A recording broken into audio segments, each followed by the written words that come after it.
Olá, graça e paz, bom dia, boa tarde ou boa noite para você que está comigo aqui no nosso canal. Como é bom, como é agradável estar com vocês mais um dia e hoje é sábado.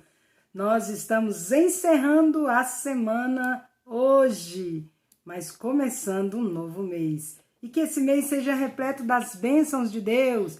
E aí, você não compartilhou bênçãos? Eu tenho orado a Deus, eu tenho clamado a Deus, eu tenho crido que muitas bênçãos têm sido derramadas na vida de vocês. Portanto, rogo a vocês que nos presenteiem com o testemunho das bênçãos que têm acontecido nas suas vidas. Então, deixa aí nos comentários suas bênçãos. Não esqueça de dar um joinha aí para nós. Não esqueça de compartilhar esse vídeo. E se você assiste sem ser inscrito, inscreva-se no nosso canal. Descubra como se inscrever, descubra como fazer comentários. Não é difícil, né, gente? É fácil fazer comentário lá no nosso canal. Isso fortifica, isso nos ajuda. E outra coisa importante, leiam os comentários dos outros que estão escrevendo. Comente nos comentários dos nossos colegas aí. E deixe aí seu aval, né? Comentário legal, dá um joinha. Tem gente que dá bom dia, tem gente que dá boa tarde, tem gente que dá boa noite. Vai lá e diga um boa noite, um bom dia. É muito legal interagir, não é não? A gente, afinal de contas, é uma família. Esses dias eu falei para uma irmã que está aqui no nosso canal, participando conosco, e eu disse para ela, lá na nossa outra igreja, né? Que aqui é uma igreja, uma comunidade, onde nós nos reunimos para ler, a palavra de Deus, onde nós também fazemos alguns comentários breves, mas fazemos. Então, sinto-me como se estivesse dentro da casa do Senhor, quando estou aqui com vocês, lendo a palavra de Deus. Sem mais delongas e já tendo delongado, vamos abrir o dia 1º, Deuteronômio, capítulo 18, do versículo 1 até o capítulo 20, versículo 20. Lembrem-se de que os sacerdotes levitas e todos os outros membros da tribo de Levi não receberão porção alguma de terra como herança entre as outras tribos de Israel. Em vez disso, os sacerdotes e levitas comerão das ofertas especiais apresentadas ao Senhor, pois essa é a parte que lhes cabe. Não terão herança entre os israelitas. O Senhor é a sua herança, conforme lhes prometeu. Estas são as partes que os sacerdotes receberão como sua porção, dos bois e das ovelhas, que o povo entregar como ofertas: a espádua, as queixadas e o estômago.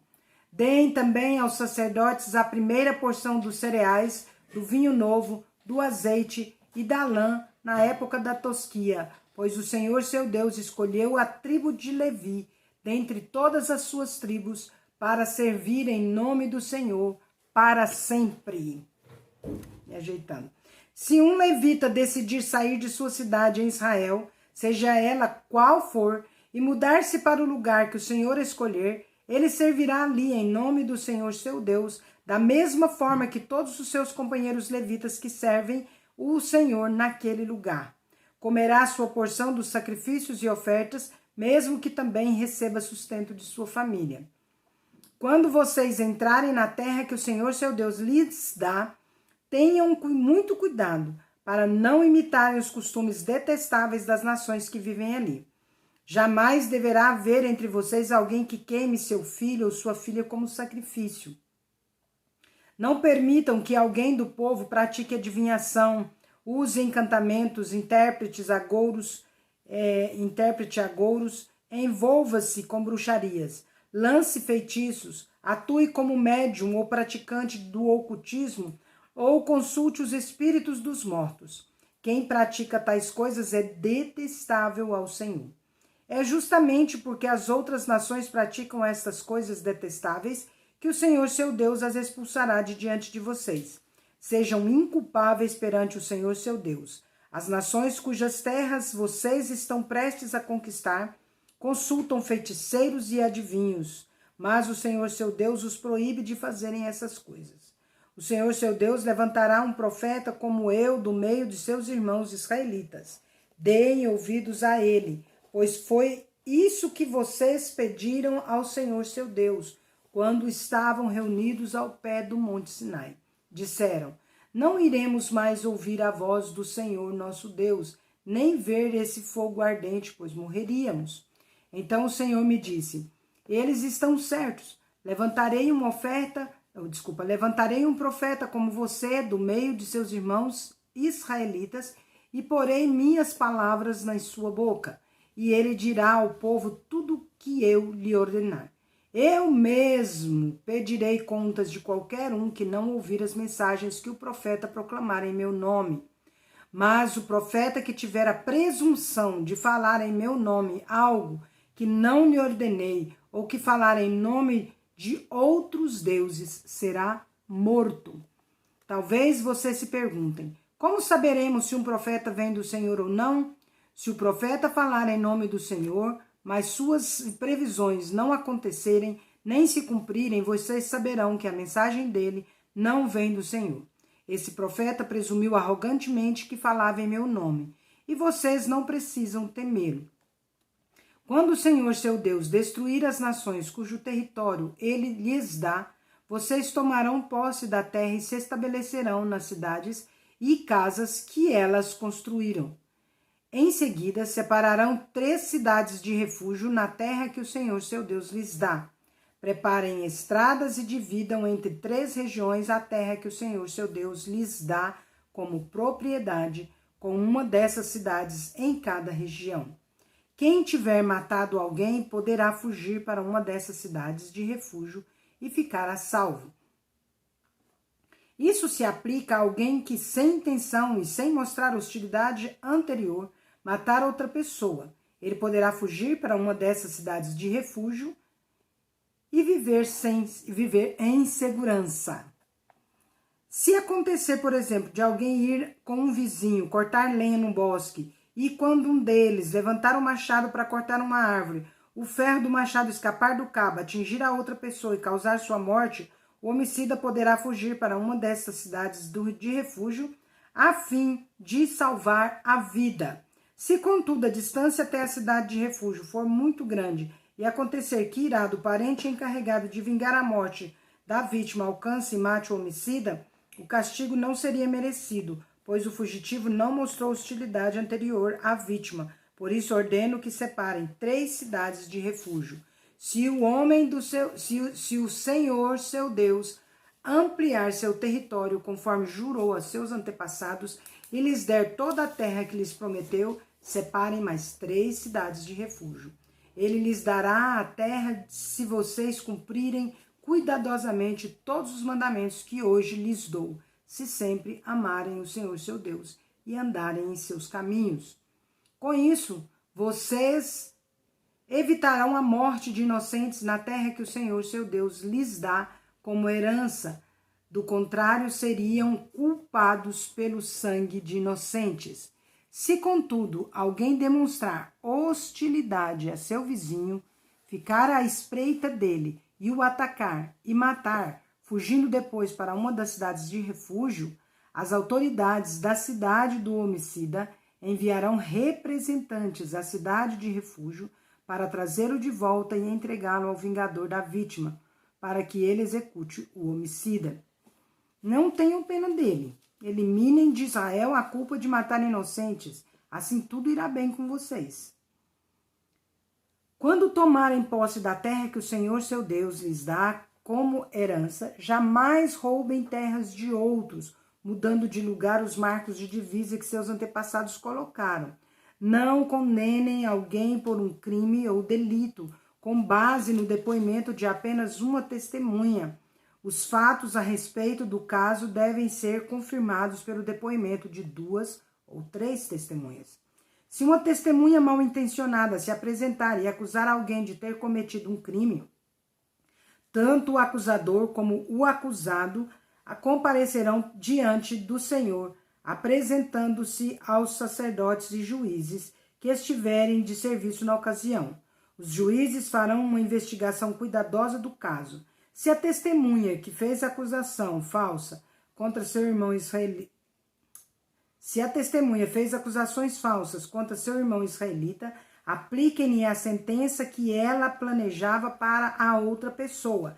Desse modo, vocês eliminarão o mal do seu meio. O restante do povo ficará sabendo disso e terá medo de cometer tamanha maldade.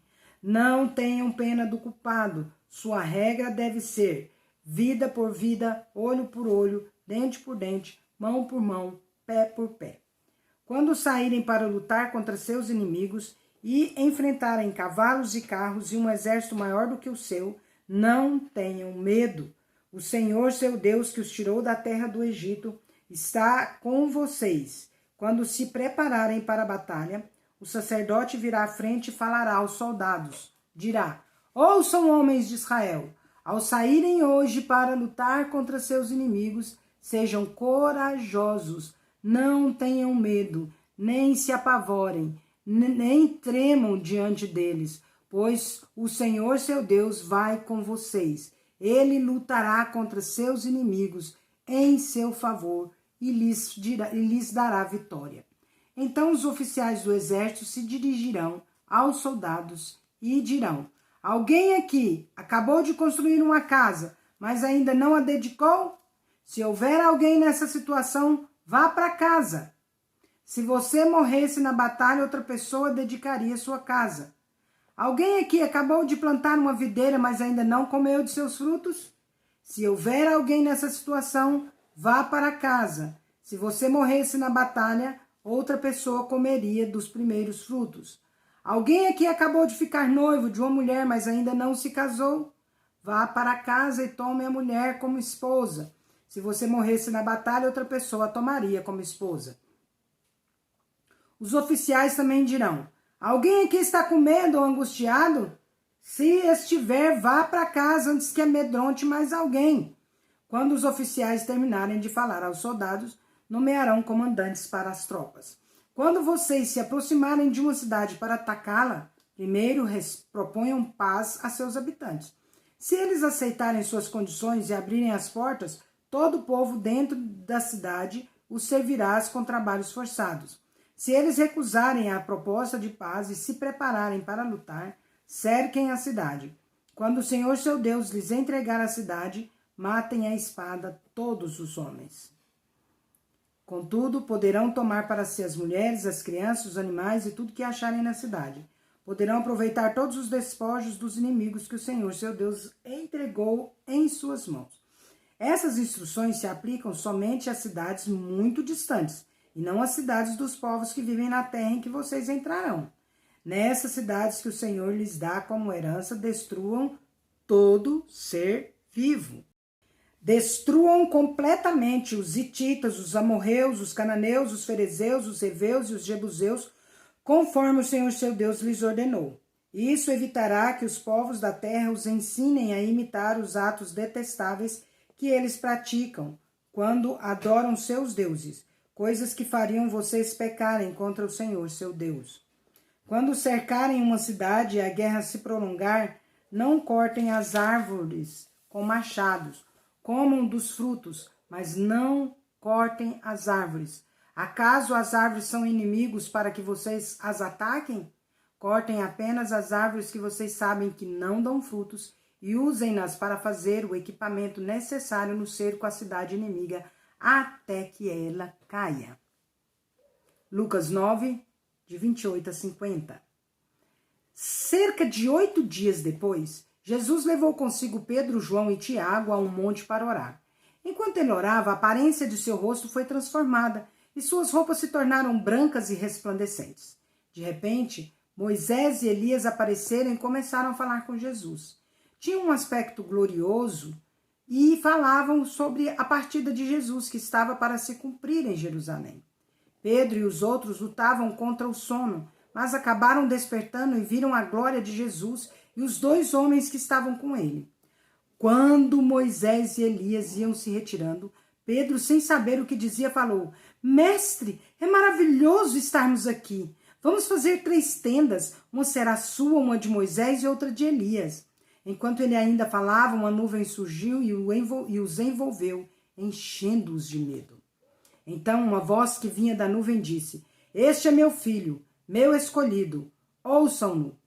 Quando a voz silenciou, só Jesus estava ali. Naquela ocasião, os discípulos não contaram a ninguém o que tinham visto. No dia seguinte, quando desceram do monte, uma grande multidão veio ao encontro de Jesus. Um homem na multidão gritou: Mestre, suplico-lhe que veja meu filho, o único que tenho. Um espírito impuro se apodera dele e o faz gritar, lança-o em convulsões e o faz espumar pela boca, sacode-o violentamente e quase nunca o deixa em paz. Supliquei a seus discípulos que o expulsassem, mas eles não conseguiram. Jesus disse: Geração incrédula e corrompida, até quando estarei com vocês e terei de suportá-los? Então disse ao homem: Traga-me seu filho. Quando o menino se aproximou, o demônio o derrubou no chão numa convulsão violenta. Jesus, porém, repreendeu o espírito impuro, curou o menino e o devolveu ao pai. Todos se espantaram com a grandiosidade do poder de Deus. Enquanto todos se maravilhavam com seus feitos, Jesus disse aos discípulos: Ouçam-me e lembrem-se do que lhes digo. O Filho do Homem será traído e entregue em mãos humanas. Eles, porém, não entendiam essas coisas. O significado estava escondido deles, de modo que não eram capazes de compreender e tinham medo de perguntar. Os discípulos começaram a discutir sobre qual deles seria o maior. Jesus, conhecendo seus pensamentos, trouxe para junto de si uma criança pequena e disse: Quem recebe uma criança como esta em meu nome, recebe a mim. E quem me recebe também recebe aquele que me enviou. Portanto, o menor entre vocês será maior. João disse a Jesus: Mestre, vimos alguém usar seu nome para expulsar demônios. Nós o proibimos, pois ele não era do nosso grupo. Não o proíbam, disse Jesus. Quem não é contra vocês é a favor de vocês. Salmo 73, de 1 a 28. Salmo de Asaf. Certamente Deus é bom para Israel, para os que têm coração puro. Quanto a mim, quase tropecei, meus pés escorregaram e quase caí. Pois tive inveja dos orgulhosos quando os vi prosperar apesar de sua perversidade. Levam uma vida sem sofrimento e têm o corpo saudável e forte. Não enfrentam dificuldades, nem estão cheios de problemas como os demais. Ostentam orgulho como um colar de pedras preciosas e vestem-se de crueldade. Seus olhos cobiçam sempre mais e o coração vive cheio de más intenções. Zombam e falam somente maldades. Em seu orgulho ameaçam usar de violência. Falam como se fossem donos dos céus, e suas palavras arrogantes percorrem a terra. Por isso o povo se volta para eles e bebe todas as suas palavras.